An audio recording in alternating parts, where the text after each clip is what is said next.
ఏలూరు నియోజకవర్గ ఎమ్మెల్యే బడేటి రాధాకృష్ణ ఆధ్వర్యంలో కోడేలు లేఅవుట్లో ఆకస్మిక తనిఖీలు జరిగాయి. లేఅవుట్లో అవకతవకలు జరుగుతున్నాయనే సమాచారం మేరకు ఎమ్మెల్యే తనిఖీలు నిర్వహించారు. లబ్ధిదారుల కోసం కొనుగోలు చేసిన కోట్ల రూపాయల విలువైన ఇంటి సామాగ్రిని అధికారులు ఎవరికి తెలియకుండా ఒక గోదాంలో దాచిపెట్టారు. ఇలా దాచిపెట్టిన కారణంగా సామాగ్రి ఎండకు వానకు చెదలు పట్టి పాడైపోయిన స్థితిలో ఉంది.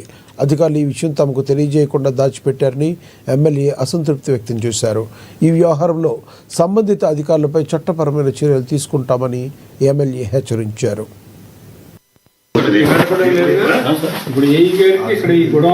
ఎప్పుడైనా మీకు కూడా చెప్పుంటే మాకు కూడా తెలుస్తుంది కదా, ఇలా ఉందండి మెటీరియల్